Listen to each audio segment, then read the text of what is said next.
ছোট ভাইটা মাদ্রাসা দিলাম, হাফেজিয়া মাদ্রাসা, বুঝছিস? এইটা একটা খুবই ভালো কাজ করছিস, হ্যাঁ। খুবই ভালো কাজ। ভাই আসসালামু আলাইকুম ভাই, মাদ্রাসার ওয়াজ মাহফিলের জন্য কিছু দান করুন।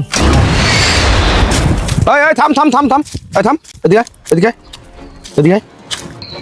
বাহ বাহ বাহ বাহ হাফেজ সাহেব, বাহ বাহ বাহ বাহ। আমার ছোট ভাইকে আমি মাদ্রাসায় দিয়েছি, সে এলেম শিখবে, আল্লাহর কাছে ফরিয়াদ করবে, আমার 14 গোষ্ঠী নাজাতের ওসিলা হবে।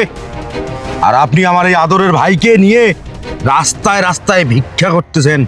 বাহ, খুব ভালো তো ব্যবসা শুরু করছেন। হ্যাঁ, আর তুই তোর মাদ্রাসায় যে তোকে দিয়ে ভিক্ষা করায়, তুই তো কখনো কোনোদিন আমাকে বলিস নাই। বাবা এটা তো ভিক্ষা বলা যায় না। আর রাখেন এটা আপনি। তো দিনের উন্নতির মেহনত। আমাকে আপনার দিন শিখাতে হবে না।